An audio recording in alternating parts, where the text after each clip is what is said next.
சென்னை உயர்நீதிமன்றத்தில் பகிரங்கமாக மன்னிப்பு கேட்டிருக்கிறது அமலாக்கத்துறை இடியினுடைய ஏடி அசிஸ்டன்ட் டைரக்டர் வந்து நாங்கள் பண்ணது தப்பு தான், கோர்ட்டு சொன்னதை மீறி டாஸ்மாக் வழக்கில் நாங்கள் இப்படி பண்ணியிருக்க கூடாது, எங்களை மன்னிச்சிருங்கன்னு அன்கண்டிஷனல் அப்பாலஜி, எந்த விதமான நிபந்தனை மற்ற பகிரங்கமான மன்னிப்பை கேட்டிருக்கிறார்கள். என்ன நடந்தது சென்னை உயர்நீதிமன்றத்தில்? குறிப்பாக டாஸ்மாக் வழக்கு 1000 கோடி ஊழல், அதில் இத்தனை பேர் சம்பந்தப்பட்டிருக்கிறார்கள். இது அத்தனையும் கொண்டு போய் சரியான முறையில் அவங்களை கொண்டு போய் நிற்க வைக்க முடியாமல் பின்வாங்கி இருக்கிறது அமலாக்கத்துறை. இது அமலாக்கத்துறைக்கு குறிப்பாக இந்த 1000 கோடின்னு சொன்ன அண்ணாமலையில் தொடங்கி அமித்ஷா அவர்கள் வரைக்கும் அத்தனை பேருக்குமான பின்னடைவா எப்படி பார்க்க வேண்டியிருக்கிறது? எதற்காக பகிரங்கமாக மன்னிப்பு கேட்டது இடி என்பதை விரிவாக அலசுகிறது இந்த தமிழ் குரலின் வளவன எக்ஸ்க்ளூசிவ் செய்தி தொகுப்பு. டாஸ்மாக் வழக்கு நம்ம எல்லாருக்கும் ஞாபகம் இருக்கும். அப்போ அன்னைக்கு டாஸ்மார்க்கினுடைய மேனேஜிங் டைரக்டராக இருந்தவரில் தொடங்கி எதுங்க திரு விசாகன் ஐஏஎஸ் நினைக்கிறேன், அவரில் தொடங்கி டாஸ்மார்க்கினுடைய அதிகாரிகளெல்லாம் நிற்க வச்சு 2 நாள் 3 நாள் போலலாம் நடந்தது. அப்போவே அது மிகப்பெரிய சர்ச்சைக்கும் உள்ளானது. என்ன கம்ப்ளைண்ட்ஸுக்கு எதன் அடிப்படையில் உள்ளே வந்திருக்கீங்க அப்படின்னா, அவங்க காட்டின எஃப்ஐஆர் சேர்த்தாட 27 எஃப்ஐஆர் என்னமோ இருந்தது. அதிமுக காலத்தில் மிக பெரும்பாலும் போடப்பட்டது. இவங்க காலத்தில் திமுக காலத்தில் அவங்களே ரவுண்ட்ஸ் போகும்போது சஸ்பெக்ஷனில் போடப்பட்ட வழக்குகளாக இருக்கிறது. இடி உள்ளே வர்றதுக்கு ஒரு வழக்கில் குறைஞ்சபட்சம், அதாவது நீங்கள் வந்து அந்த எந்த அளவுக்கு அவங்க கருப்பு பணம் அப்படின்னு நம்ம சொல்கிறோம் இல்லைங்களா, லாண்டர்டு மணி, அது வந்து அந்த குவிட் ப்ரோக்கோ எவ்வளோ இருக்கணும், சில கேசஸில் அது 1 கோடியிலேருந்து 10 கோடி வரைக்கும்னா அப்படியான ஒரு தொகைக்குள்ளே அந்த எஃப்ஐஆரே வரல. சட்டப்படி இடி உள்ளே வர்றதுக்கு அதில் எந்த விதமான முகாந்திரமும் இல்லைங்கிறது அப்பயே பேசப்பட்டது. தாண்டி உள்ளே வந்துட்டு சினிமா தயாரிப்பாளர் ஆகாஷ் பாஸ்கரன் அப்படிங்கிற வரைக்கும் அவர் அந்த கரங்கள் அப்படிங்கிறது நீண்டது. அமலாக்கத்துறை அவர் வீட்டை சோதனை போட்டாங்க. அவரை வீட்டை சோதனை போட்டுட்டு வீட்டை பூட்டி அவங்க எல்லாத்தையும் சீல் பண்ணிவிட்டு எடுத்துகிட்டு போயிட்டாங்க. அதை எதிர்த்து அவர் கோர்ட்டுக்கு போகிறார். எப்படி நான் அதில் சம்மந்தப்பட்ட அப்படின்னு கேட்கும்போது, இதில் என்னென்னா கடந்த ஆண்டு, இந்த ஆண்டு தான் ஜூன் மாதமே அமலாக்கத்துறை அவருக்கான இதை வந்து ஸ்டே பண்ணிட்டாங்க அப்படிங்கிறத பார்க்க வேண்டியிருக்கிறது. பிரைமா ஃபேசி இல்லை அப்படின்னு 2 நீதிபதிகள் அழுத்தம் திருத்தமாக சொல்லிவிட்டாங்க. நம்ம லைவில் அவருடைய செய்தியை பார்ப்போம். ஜூன் 20. இப்போ இதற்கு பிறகு என்னதாங்க நடந்துச்சு அப்படின்னா, அந்த இடம் தான் இப்போ நம்ம பார்க்கக்கூடிய லைவ்ல ரிப்போர்ட் ஆயிருக்கு. இடி assistant director apologise in Madras high court for issuing show cause notice despite stay order அப்படிங்கிற செய்தியை பார்க்க வேண்டியிருக்கிறது. அமலாக்கத்துறையினுடைய இணை இயக்குனர் சென்னை உயர்நீதிமன்றத்துக்கு உயர்நீதிமன்றத்திடம் 2 நீதிபதிகள் அவரிடம் அப்பாலஜைஸ் மன்னிப்பு கேட்டிருக்கிறார். எதற்கு? உயர்நீதிமன்றம் தடை கொடுத்து உத்தரவிட்ட பிறகும் கூட நோட்டீஸ் அனுப்பி நீங்கள் வரணும், ஆஜராகணும் என்று அமலாக்கத்துறை நடந்து கொண்டதற்காக பகிரங்கமாக நீதிமன்ற வளாகத்தில் கூண்டேறி மன்னிப்பு கேட்டிருக்கிறார் அப்படிங்கிற செய்தியை தான் நம்ம பார்க்குறோம். இப்போ இதனுடைய பேக்ரவுண்டுக்கு நம்ம போகலாம். என்ன நடந்தது அப்படிங்கிறத பார்க்கும்போது, அப்பியர் ஆனது யார் அப்படின்னா அசிஸ்டன்ட் டைரக்டர் விகாஸ் குமார் அப்படிங்கிறவர் தான் இடியினுடைய ஏடி ஆஜராகிருக்கிறார். அன்கண்டிஷனல் அப்பாலஜி, அதுதான் ரொம்ப முக்கியமானது. நாங்கள் பண்ணதில் எந்த வகையிலும் சரின்னே சொல்லிட முடியாது, இது நீங்கள் சொன்னது தான் கரெக்டு, நாங்கள் தப்பாக நடந்துக்கிட்டோம் அப்படின்னு நிபந்தனைகளற்ற மன்னிப்பு என்பதை கேட்டுவிட்டு அந்த யார் அப்படின்னா 2 நீதிபதிகள் அமர்வு, ஜஸ்டிஸ் MS ரமேஷ் மற்றும் ஜஸ்டிஸ் வி லட்சுமி நாராயணன் ஆகிய 2 நீதிபதிகள் அமர்வு அவங்க என்ன பண்ணுறாங்க, ஒரு கண்டெம்ட் பிளேவை பண்ணுறாங்க. நீதிமன்றம் தடை கொடுத்த பிறகும் என்னை விசாரணைக்கு அழைக்கிறார்கள் அப்படின்னு நீதிமன்ற அவமதிப்பு வழக்கை ஆகாஷ் பாஸ்கரன் தரப்பு தொடர்கிறார்கள். அந்த ஆகாஷ் பாஸ்கரன் பார்த்திங்க அப்படின்னா, அதே போல் பிஸ்னஸ்மேன் விக்ரம் ரவீந்திரன்கிற இவங்க 2 பேரும் தான் இடியினுடைய ஆக்ஷனை எதிர்த்து இந்த வழக்கை பதிவு செய்தவர்கள். அந்த சமயத்தில் ரொம்ப நமக்கு நல்லா ஞாபகம் இருக்குது, அமலாக்கத்துறையை நோக்கி இதே நீதிபதிகள் அமர்வு ஒரு கேள்வி கேட்டாங்க. எதுக்காக நீங்கள் அதை சீல் பண்ணீங்க அப்படிங்கிற கேள்வி வருது. இல்லை நாங்கள் சீலை அகற்றுறோம் அப்படின்னு ஐ திங்க் SV ராஜு அவர்கள் ஆஜரானதான் ஞாபகம். சப்ஜெக்ட் டு கரெக்ஷன் அமலாக்கத்துறையின் சார்பில் மத்திய அரசினுடைய அடிஷனல் சாலிசிட்டர் ஜெனரல் ஆஜராரு. அவர்கிட்ட நீங்கள் எப்படி சீல் பண்ணீங்கன்னு கேட்கும்போது, இல்லை நாங்கள் சீலை அகற்றி உள்ளே கொடுத்துட்றோன்னும் போது ஜட்ஜு ஒரு வார்த்தை சொன்னார், சீலை நாங்கள் அகற்றிட்டு உள்ளே தரோங்கிறது, உள்ளே திரும்ப விட்டுறோங்கிறது நீங்கள் சீல் வச்சது கரெக்டுன்னு ஆகுது. நாங்கள் கேட்குறது சீல் வைக்கிறதுக்கான அதிகாரம் அமலாக்கத்துறைக்கு இருக்கிறதா அப்படின்னு ரொம்ப முக்கியமான ஒரு பாயிண்ட் எடுத்தாங்க. ஏன்னா நீங்கள் அமலாக்கத்துறை சர்ச் பண்ணலாம், உங்களுக்கு அதுக்கான அதிகாரங்களை நம்மளுடைய PMLA ஆக்ட், மணி லாண்டரிங் ஆக்டில் உங்களுக்கு இருக்குது. ஆனால் ஒரு இடத்தை கையகப்படுத்தி நீங்கள் உங்கள் கஸ்டடி கீழே கொண்டு சீல் பண்ணுவதற்கான அதிகாரம் அமலாக்கத்துறைக்கு இல்லைன்னு அன்றைக்கு சென்னை உயர்நீதிமன்றம் அழுத்தம் திருத்தமாக PMLA சட்டத்தினுடைய ஷரத்துக்களை வைத்து பேசினார்கள். அப்போ இந்த இடத்துல இல்லாத அதிகாரத்தை எக்ஸிக்யூட் பண்ணிவிட்டு நாங்கள் வேணால் ஏதோ பாவம் பார்த்து கொடுத்துட்றோங்கிறீங்க, உங்களுக்கு அதிகாரமே கிடையாது இல்லை அப்படிங்கிற மாதிரிலாம் அந்த கேஸ் போச்சு. அந்த நேரத்தில் இடி ஆக்ஷன் எடுக்கும் பொழுது தான் டாக்குமெண்ட்ஸை கேட்குறாங்க. நீங்கள் இது இதனுடைய இன்னொரு பெண்டிங் எங்கே இருக்குது தெரியுமா? உச்சநீதிமன்றத்திலும் இருக்கிறது. சமீபத்தில் சமீபத்தில் ஓய்வு பெற்ற சிஜே பிஆர் கவாய் அவர்களிடம் இதனுடைய வேற ஒரு இது இங்கே வந்து ஆகாஷ் பாஸ்கரன் தரப்பு டாஸ்மாக் தரப்பில் ஐ திங்க் அவர் எம்டியாக இருந்த விசாகன் ஐஏஎஸ்ல தொடங்கி மற்றவர்கள் எல்லாரும் போட்ட கேஸும் அங்கே பெண்டிங்கில் இருக்கு. அது தமிழ்நாடு அரசினுடைய அப்பீல் இருக்கு. அது என்ன அப்படின்னா இவங்க உள்ள வந்து ரைடு பண்ணதே வந்து சரியானது இல்லை அப்படின்னு அதை சேலஞ்ச் பண்ணி போடப்பட்டது. அது சட்டவிரோதம் அப்படின்னு போடப்பட்ட வழக்கு இருக்கு. அதில் தான் பிஆர் கவாய் அவர்கள் கேட்டார், தம்பி இந்த 1000 கோடி ஊழல்ங்கிறீங்களே 1000 கோடிக்கு கணக்கு எங்கே இருக்கு, எப்படி நீங்கள் அறைவானீங்கிற அந்த கேல்குலேஷன் ஷீட் இருந்தால் எனக்கு கொடுங்க அப்படின்னு அவர் கேட்டார். அவரு கேட்டு ஏறத்தாழ 6 மாதம் ஆச்சு. அதுக்கு பிறகு அவரே இப்போ ரிட்டையர் ஆகி போயிட்டார். இன்னும் இவங்க அந்த 1000 கோடிக்கு கணக்கை கொடுக்கல, எப்படி 1000 கோடி வந்துச்சு தம்பின்னு கேட்டார். இப்போ வரைக்கும் கணக்கு கொடுக்க முடியல அப்படிங்கிற இடம் இருக்குது.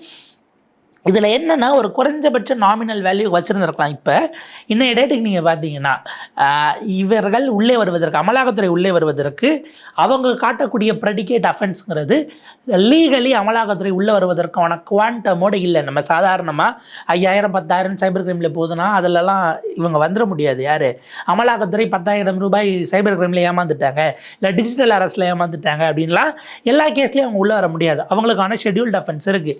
ஷெட்யூல்டு அஃபென்ஸை பல வகையில் இருக்குது. அது வந்து பார்த்திங்கன்னா நேச்சர் ஆஃப் த அஃபென்ஸ், அந்த குற்ற செயலினுடைய வகைமையை பொறுத்து சில அஃபென்சஸ் இருக்குது. அது எல்லாத்த விடவும் குவாண்டம், அதே அஃபென்ஸ்லேயே கூட எவ்வளவு அளவுக்கு இந்த அளவுக்கான பணத்துக்கு மேலே போனால் தான் இடி உள்ளே வர முடியும் இருக்கு.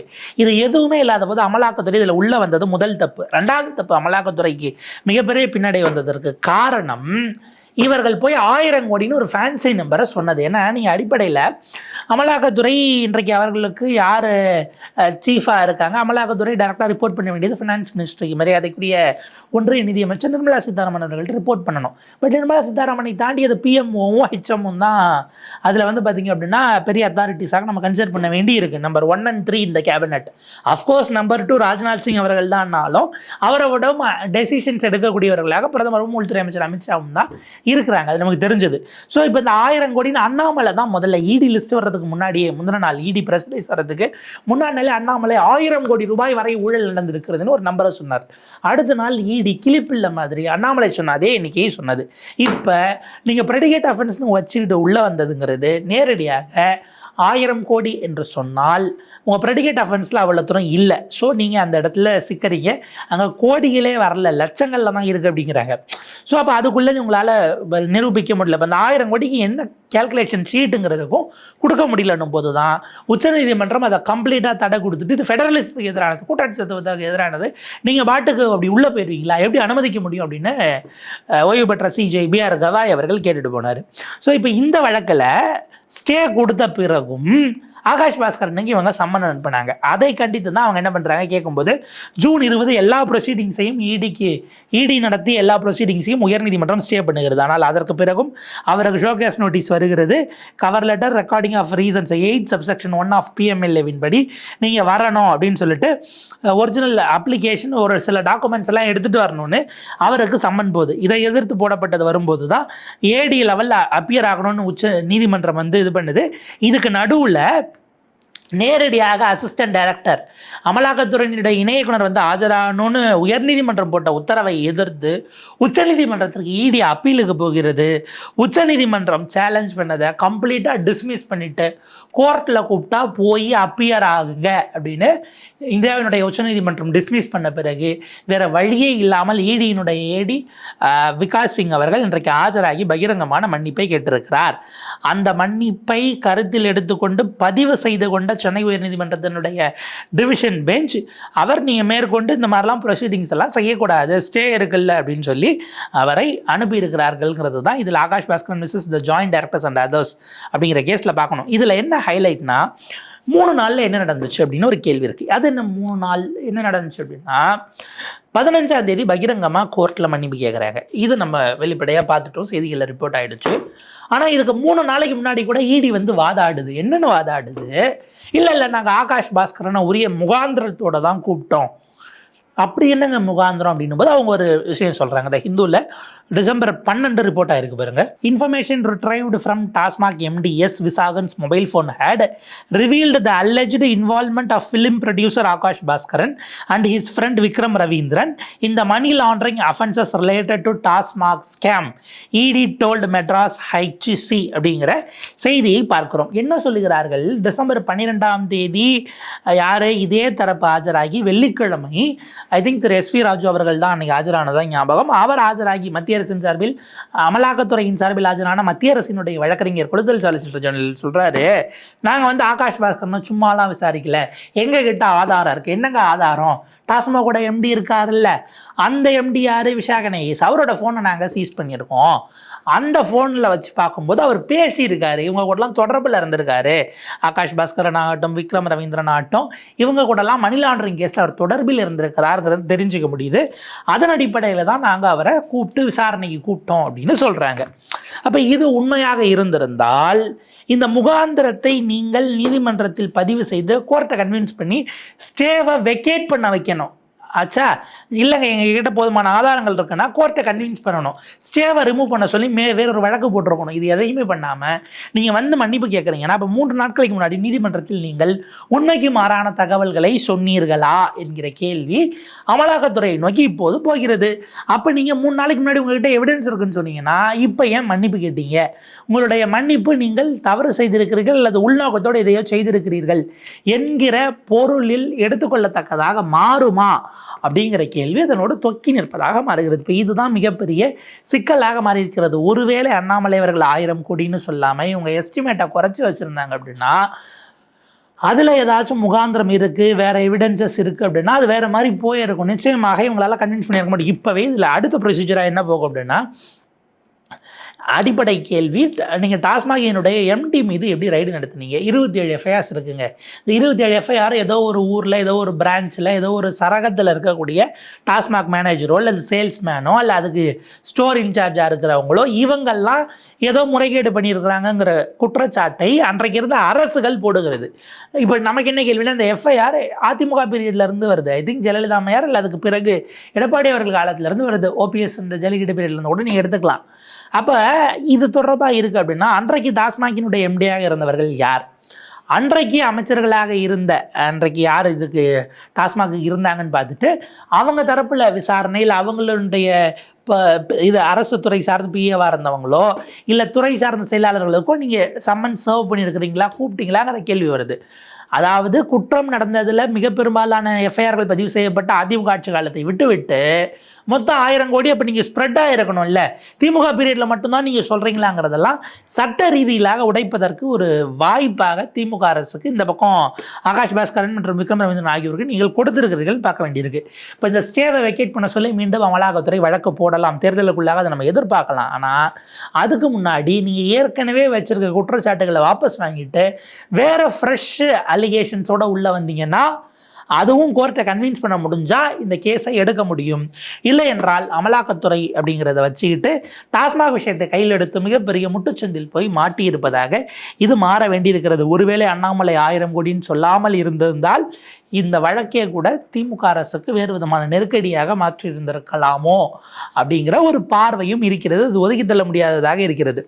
ஏன்னா இன்னமும் பில்லிங் ப்ராசஸ் அப்படிங்கிறது வரலை, ஃபுல்லாக உங்களுக்கு ஆன்லைன் டிரான்சாக்ஷன் அப்படிங்கிற இடத்துக்கு வரலை, எக்ஸ்ட்ரா வாங்கக்கூடியது இதெல்லாம் இருக்குது. ஆனால் அந்த இருக்கக்கூடியதனுடைய ஃப்ளோவை சரியாக உங்களால் பண்ண முடியலங்கிறதுனால இன்றைக்கி அது ஒன்று சரியாக பண்ண முடியலங்கிறத விடவும் மேலே இருக்கக்கூடியவர்கள் பொலிட்டிக்கல் ரீதியிலாக இதை கொண்டு போக சொன்னார்கள் என்பதற்காக செய்தி இன்றைக்கு அமலாக்கத்துறை பகிரங்கமாக மன்னிப்பு கேட்கக்கூடிய இடத்திற்கு வந்திருக்கிறது. இது அமலாக்கத்துறைக்கு மட்டுமல்ல, எந்த பியூரோக்ரஸியாக இருந்தாலும் அவர்களுக்கான ஒரு எச்சரிக்கையாக நாம் பார்க்க வேண்டி இருக்கிறது. பொலிட்டிக்கல் பாசஸை திருப்திப்படுத்துவதற்காக சட்டத்தை மீறி நீங்கள் செய்யும் பொழுது இப்படியான விஷயங்களை நீங்கள் சந்திக்க வேண்டி வரும் அப்படிங்கிறது தான். இதிலிருந்து எல்லா இன்வெஸ்டிகேட்டிவ் ஏஜென்சிஸும் ஐஓசி யாராக இருந்தாலும் சரி எல்லோரும் கற்றுக்கொள்ள வேண்டிய ஒரு பாடமாக பார்க்க வேண்டியிருக்கிறது. ஸோ டாஸ்மாக் கேஸ் ஏறத்தாழ இடியினுடைய இந்த சரியான திட்டமிடுதல் இல்லாமல் செய்ததன் விளைவாக இன்றைக்கு அப்படியே நின்று போயிருப்பதாக தான் பார்க்க முடிகிறது. ஸோ வெவ்வேறு வழக்குகள், மற்ற வழக்குகள்லாம் இப்போ நம்ம வரிசையாக வந்து பார்த்திங்க அப்படின்னா லெட்டர்ஸ் போகுது, அப்பாயின்மெண்ட்ஸில் ஊழல் அப்படின்றது, அதே போல் வந்து பார்த்திங்கன்னா டிரான்ஸ்ஃபர்ஸ் மற்ற இந்த மாதிரியான குற்றச்சாட்டுகளை வைத்து இப்போ கேனர் அவர்கள் மீது வழக்கு போடணும்னு டிஜிபிக்கு போன கடிதங்கள், இப்படியான வெவ்வேறு விஷயங்கள் வரப்போகிறது. டாஸ்மாக் அப்படிங்கிறது நீங்கள் ஆக்சுவலாக எடுத்திருந்தால் அது ஃபஸ்ட்டு பிக் அதை எடுக்கிறாங்க, ஆனால் அதில் ப்ரொசீட் பண்ண முடியாமல் நின்றுருக்கிறாங்கன்னு பார்க்க வேண்டியிருக்கு. ஸோ இதன் மூலமாக பல்வேறு விதமான அவதூறுகள் அல்லது தியரிஸில் இருந்து சம்மந்தப்பட்டவர்கள் இப்போதைக்கு ஒரு ரிலீஃப் பெற்றிருக்கிறார்கள், சட்ட ரீதியிலாக பார்க்க வேண்டியிருக்கிறது. இது டெம்பரவரியா பர்மனெண்ட்டாக நீதிமன்றங்கள் இது எப்படி பார்க்க போகிறது, தாங்கள் சொன்ன வாசகங்களையே அமலாக்கத்துறை வாபஸ் வாங்கிட்டு ஃப்ரெஷ் சார்ஜஸ் போட போகிறாங்களா, இதெல்லாம் நமக்கு எலெக்ஷன் நெருங்க மிக நிச்சயமாக சுவாரஸ்யமான நகர்வுகள் அரசியல் ரீதியிலாகவும் சட்ட ரீதியிலாகவும் இருக்குன்னு பார்க்கலாம். அப்படி வரும்போது அது குறித்து நம்ம இன்னும் விரிவாக பேசலாம். இணைந்திருங்கள் தமிழ் குரலோடு.